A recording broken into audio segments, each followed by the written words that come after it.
Good evening, students. I am Dr. Kamala, Assistant Professor of Political Science from New Government Degree College, Serlingampalli. Today, we are going to discuss about Thomas Hobbes. Right. So, Thomas Hobbes was actually is a great England philosopher, is a great scientist and historian, and is known for his political philosophy, and he is the founding father of modern political philosophy, right? His political views are actually influenced by the situation that prevailed during his period in England, and in his lifetime actually a lot of disturbances were occurred in England between the supporters and critics of absolute monarchy, and he strongly supported of the absolute rights of the king, and he has also witnessed the civil war of 1642 which took place in England. He was actually born in a poor family on 5th April 1588 in Westport in England. And as I already told, he has faced lot of problems during his childhood and was very much disturbed by the civil war that took place in 1642, and at the same time he thought that England should be protected from the disintegration only through a strong monarch.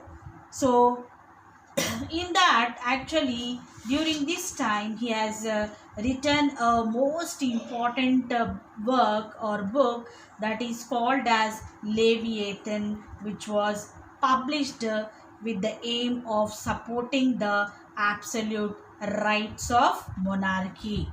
Now, if we look at his education, at the age of 15 years, he entered Magdalen Hall, Oxford University, and graduated in BA in the year 1608. And he also mastered Italian, French, Greek, and Latin languages. Students, how many languages do you know? 3. Okay. 2.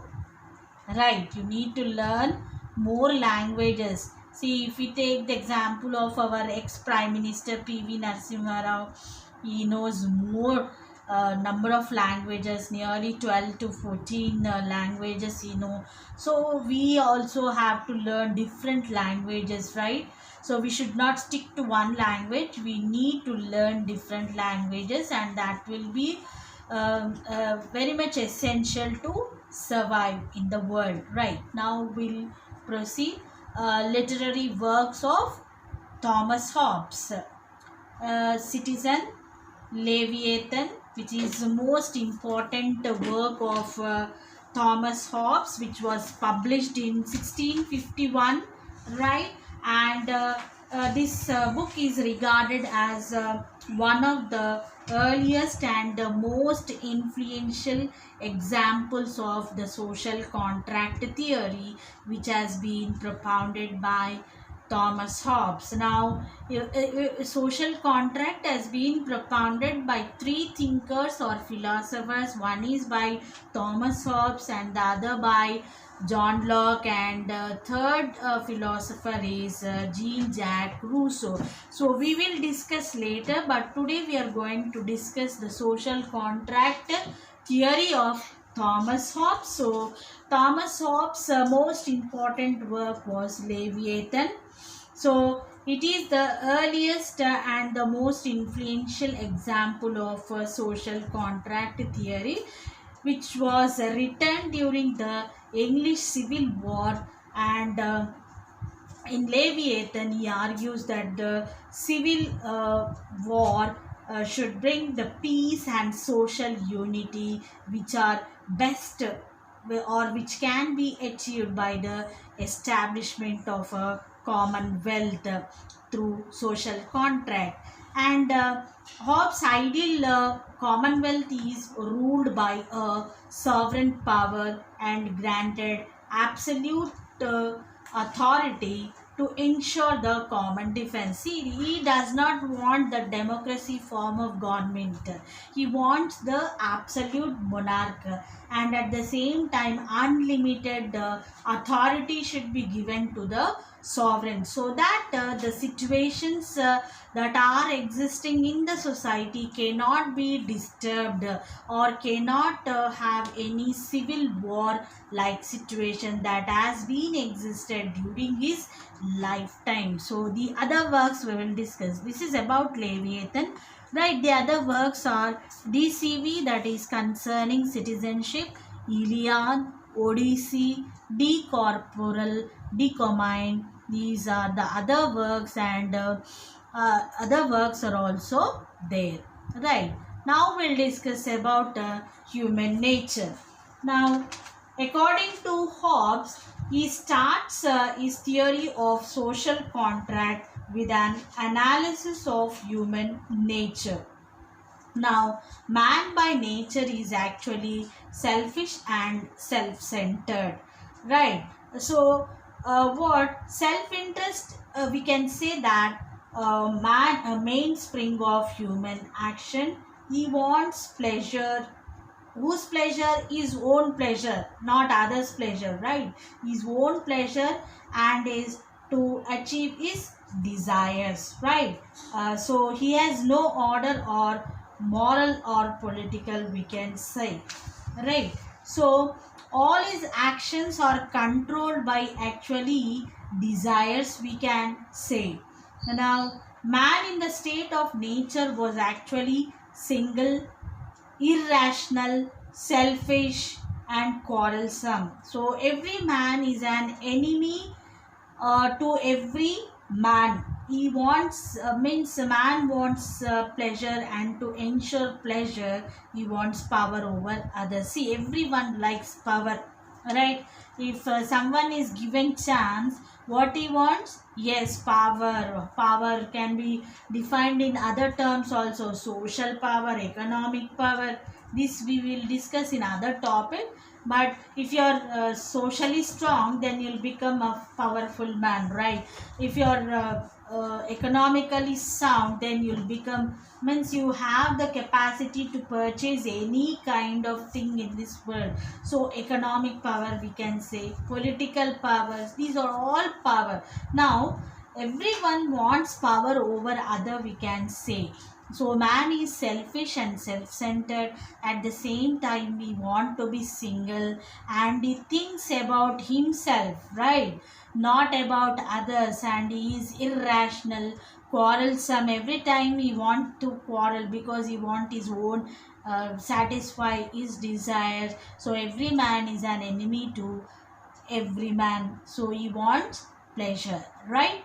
So here we'll discuss about the state of nature. Now, what is actually state of nature is, it is nothing but it was pre-social.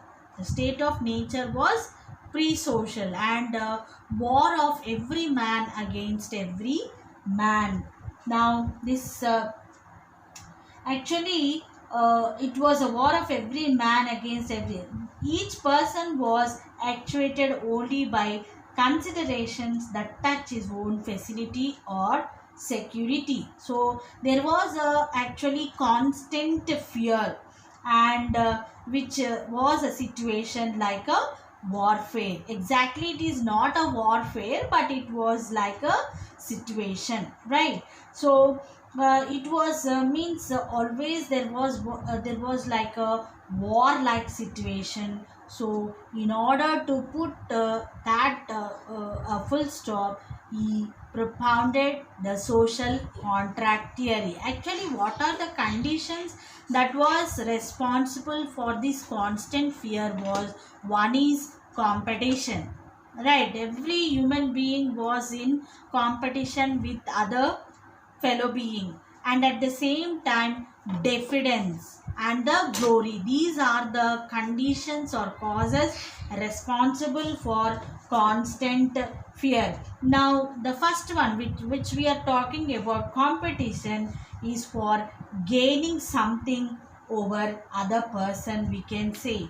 And the second one, diffidence, we are talking, that is for safety from other person, right? Protecting myself from other person, so that is called as diffidence. And the repetition is nothing but it is a glory. So in order to have gain safety and reputation, we are that will be result in solitary, poor, nasty, brutish, and life will become very short, we can say. Here you have been understand, I think so, right? Now we'll discuss about the social contract. So in the social contract, according to Hobbes, the state of nature was so insecure that they started looking for a system of peace and security. See, everyone wants peace, right? With the peace, we can achieve anything. For example, in your house, if there is a warlike citizen among your family members, there will be no development, right? If there is peace, if there is quite happiness in the family, then only we can achieve any goals whatever we dream of, right? So this is very much essential for a state or a society to have peace as well as the security. See, security is very much essential. See, if there is a war, then there will be a means there will be no protection to our life is very much important aspect of our existing system, we can say. So the conditions of state of nature was very intolerable, we can say. And it could not be left to continue indefinitely. So as man possessed the power of expression, what the man decided to enter into a contract among themselves to form a commonwealth and to end the horrible situation. See, there was a horrible situation. If continuously you will quarrel, what happens? There will be no commonwealth. So in order to achieve the commonwealth, we need to put an end to the existing system, and we should come together and made an agreement that is called as social contract according to Thomas Hobbes. Right. So this contract has what happened, entered into a civil society. When we make a contract, there was actually pre-social, it was pre-social. When we have entered into a contract, that has been turned into a civil society with the objective of security of life and property. Now that sovereign, whichever sovereign is there, he will protect our life as well as property. Now the contract was each with all and all with each. That you need to remember. Please write the sentence. The contract was of each with all and all with each. Now they accordingly, what happened? They had surrendered all the natural rights to the superior, right? So agreed to surrender their natural rights into the hands of a common superior and obey his commands. Whatever he dictates, the students or the subjects will obey their sovereign. Now when the natural rights were surrendered to a common superior, the authority of the sovereign now will become unlimited and absolute. See, Thomas Hobbes has strongly supported the unlimited and absolute powers, because these are very much essential authority of the sovereign, and this will make the state or the society in a welfare state, right? Now, if we look at the characteristics of social contract, we can say that the social contract is not a government contract, it is a social contract, right?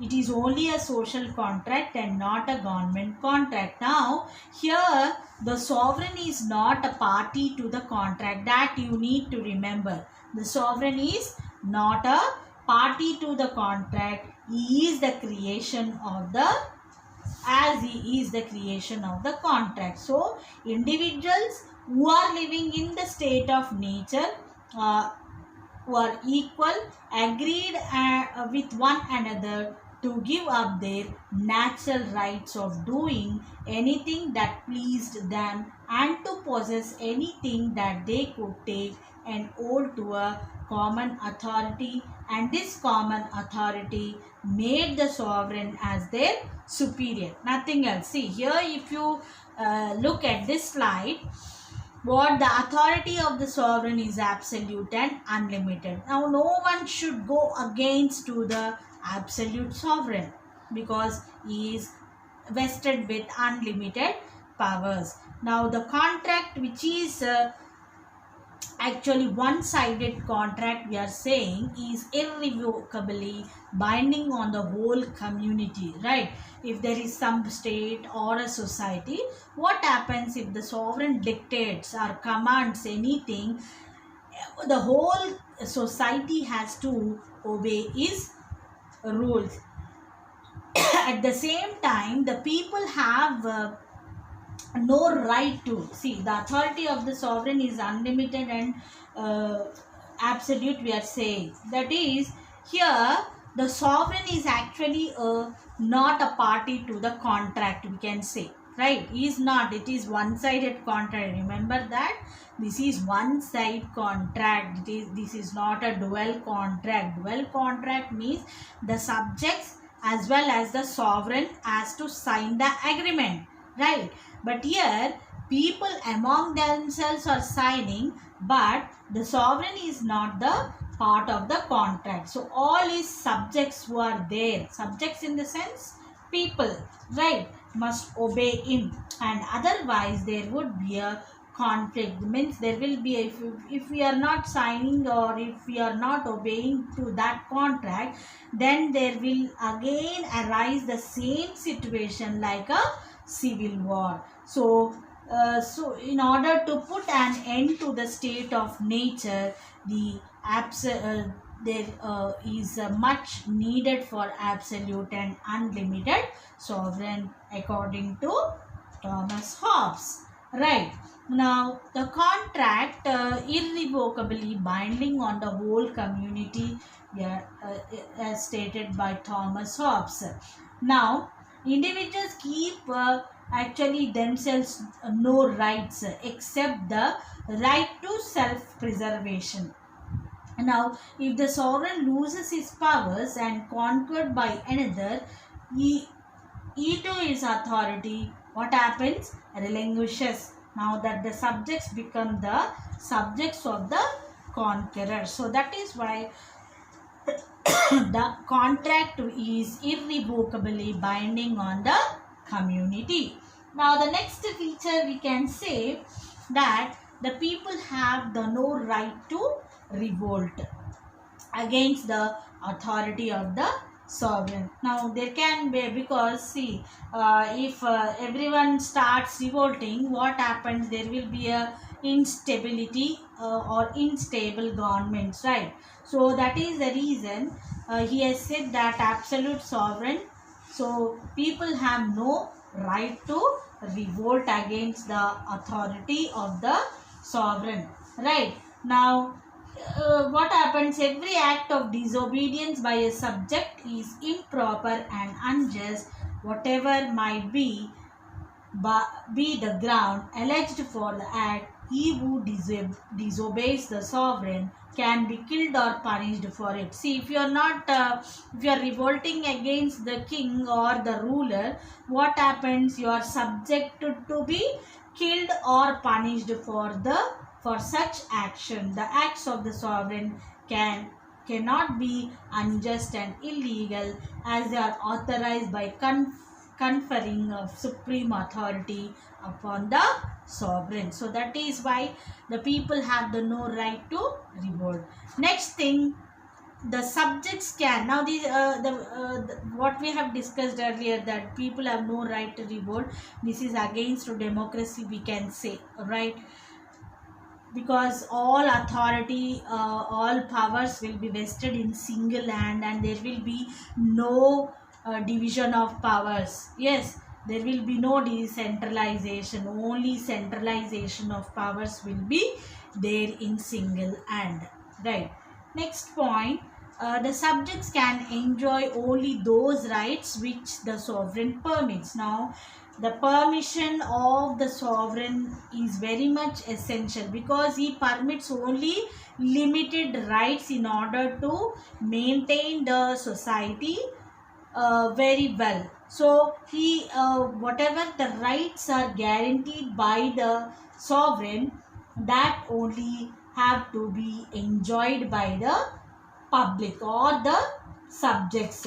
Now the sovereign has the sole power of prescribing the rules whereby every man may know what good he may enjoy and what actions he may do without being molested by any of his fellow subjects. So Hobbes does allow right of self-preservation to the individuals in the newly emerged civil society. So what is civil society actually? Yes, the civil society came into existence by putting an end to the state of nature, right?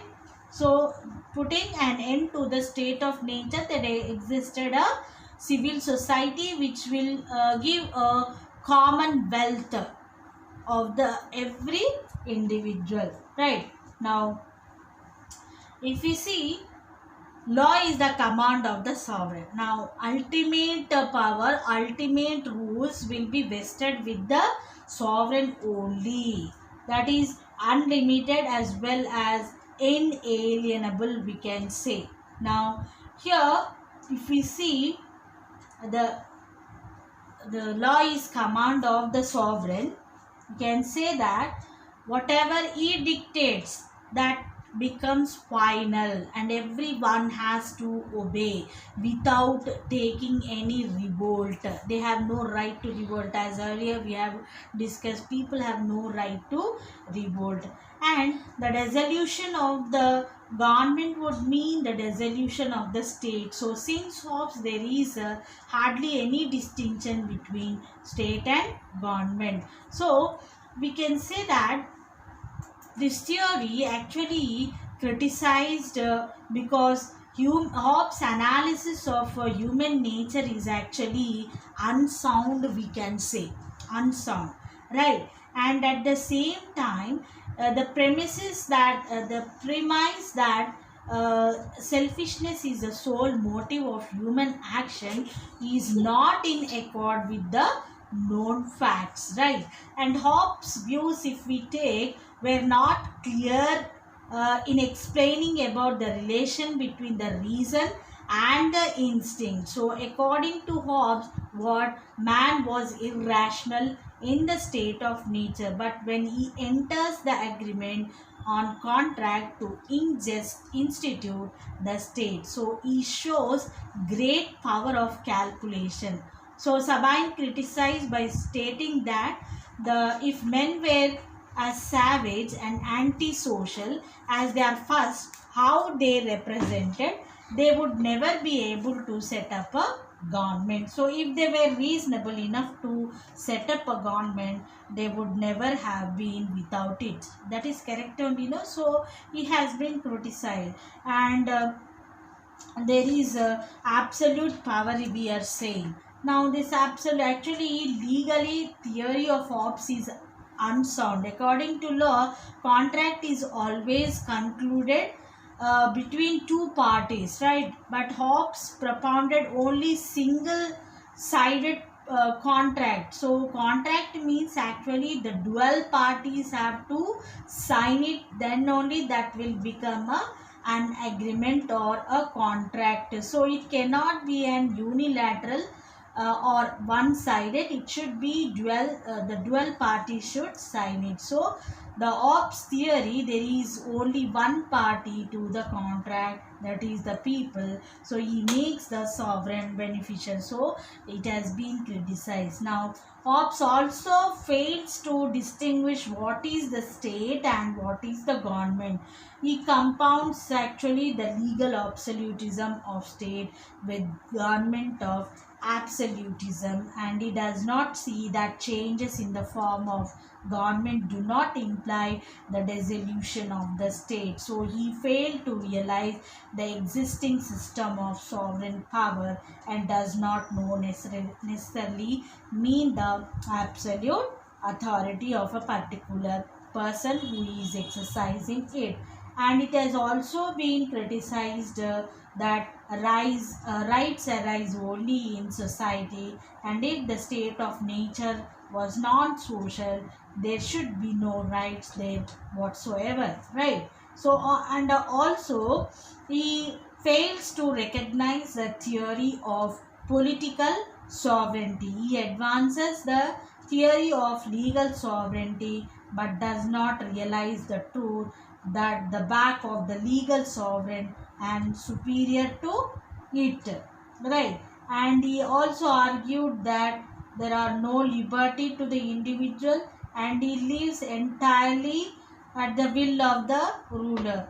So we can say that Hobbes was the actually uh, uh, gave absolute, inalienable, and indivisible and unlimited authority. But there is lot of criticism against his theory, because see, in a democracy people have the choice to elect his representative, but in absolute sovereign we have the public has no choice to elect their sovereign. So if there are any doubts, you can ask me in the next class. Okay, so thank you.